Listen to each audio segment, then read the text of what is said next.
there's someone who's very offended. Maybe I wouldn't say very offended, but someone is offended by my channel name. And that's fair enough if you don't like it. Some people think that, oh, it's conceited, it's arrogant. Oh, if you really are smart, you don't have to tell people that you're smart. But I think the thing is, if you look at my trolls and you look at the history of my channel, I think that an argument could be made that there's a reason for what it's maybe more of a reactive, I guess, response on my part. It's about saying, there are all these people who don't know the difference between education and intelligence, and they don't know the difference between beliefs and knowledge, and they don't know the difference between science and scientism. And they think that they're intelligent if they memorize information and then they can recite it. They think that's intelligent. And so when I say, look, here's information that counters what you believe, they immediately think, oh, you must be dumb. You must be dumb because you haven't come to the same conclusions as I have.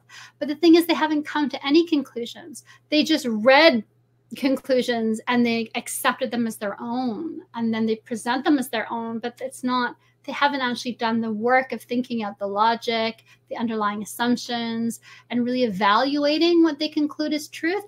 Someone else said this is true, and then I memorized that, and that's now what I believe, and anyone who doesn't believe that is wrong, right? And so I was just under a heavy attack from those people for daring to question what they think is true. And because I'm a girl, and because I have these weird mannerisms, and because I was trying to say, look, it doesn't matter who tells you information. It doesn't matter if it's a ditzy girl, or if it's a textbook, or if it's a man in a white suit and a white lab coat. What matters is, how do you evaluate that information for yourself? Right? Because if you just evaluate the person who told you, then that's not a very good way of establishing truth for yourself in the world. And so yeah. And so when I got into Mensa, when I did the admission test for the High IQ Society, and I got in, because I scored in the top 1%, I wanted to bring attention to that, to say, look, it's really easy to try to dismiss me because you think that the fact that I believe something different from what you believe makes, for you think that is proof that I'm less intelligent or unintelligent. In fact, that's not the case. And here's legitimacy to my argument to say, my intelligence has been evaluated by a third party, an objective, neutral third party. And now they're saying, no, actually, they have evaluated and assessed me as being in the top 1% of intelligence. And so now I can go back to those people and say, you now have to reevaluate how you differentiate between truth and belief, because you thought that my beliefs were wrong and your beliefs were truth. And you thought that the reason my beliefs are different from yours was because I was unintelligent. But now that you're forced to acknowledge that, yeah, okay, a third party, a neutral third party has assessed you as being highly intelligent. So then now what do?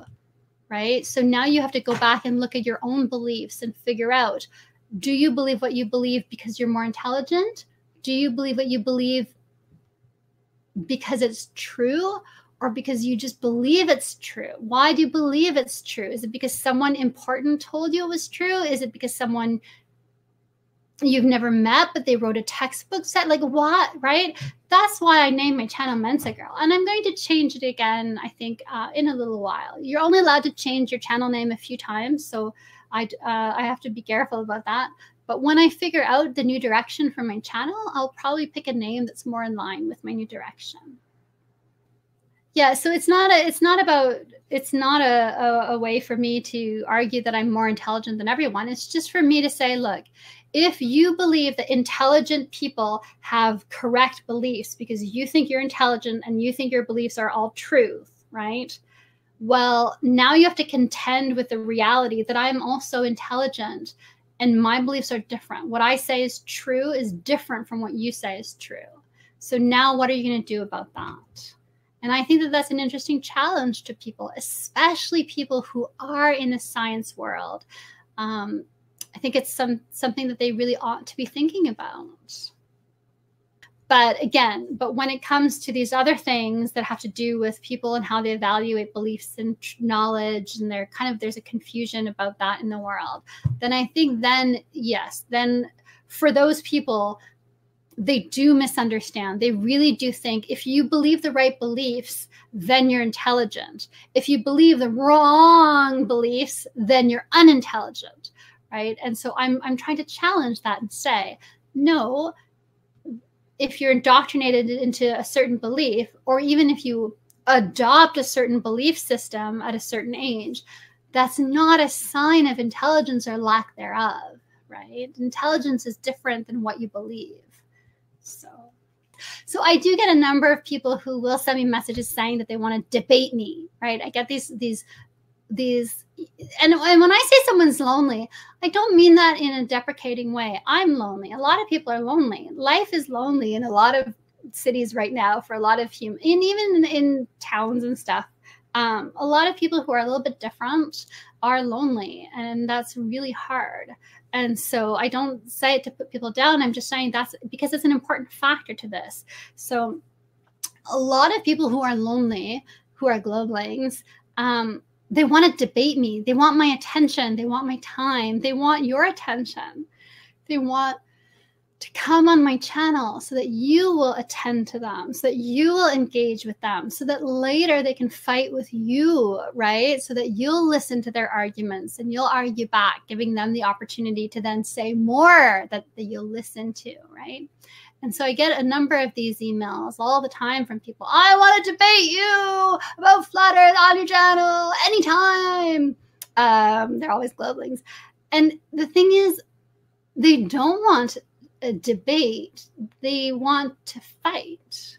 There's a really big difference between a debate and a fight. In a debate, and it's funny because my friend asked me to do this the other day.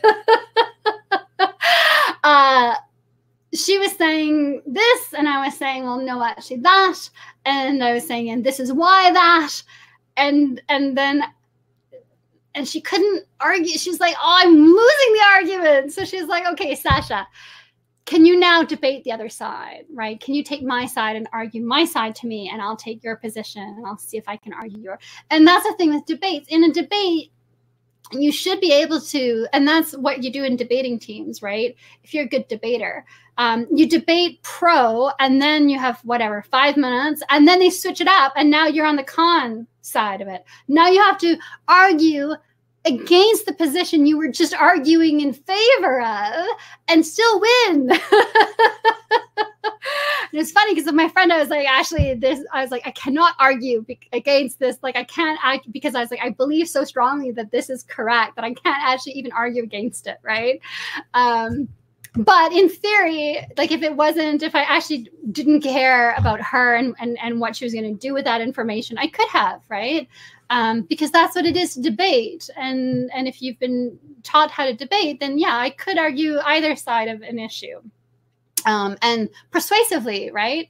That's a debate. And the reason why that's better is because when you know how to debate, when you understand what a debate is, and you know that you can argue both points of an idea persuasively, then even when you're arguing about something that you actually do believe to be true, so you're actually arguing for your position, right? So if I'm actually arguing for flat earth because I do believe that the earth is flat, you're still you're never going to be as mean and as condescending or harsh or like scoring cheap points just by putting someone down. You're never going to be that way in a real debate with someone else who knows how to debate, because you both understand the nature of what it is that you're doing. And you understand that this is about persuasive arguments and about bringing evidence to the table, and that it's not about the person, right? If you're on a debating team and you're told like, okay, now we want you to debate why fluoride is terrible, and you, this is why fluoride is terrible, and does this and does that, and hasn't been shown for this. Okay, now beep, the bell rings. Now debate why fluoride is good, and you say, okay, well, we have evidence that they did collect evidence in 1934 that fluoride did show a correlation to fewer cavities, and so we should implement it because of this, or because having a passive population is easier to rule and there's less potential for a civil war, and so it makes sense to pacify the population so that they don't revolt, so that you can accomplish more in terms of increased GDP, right? Like you can argue for both.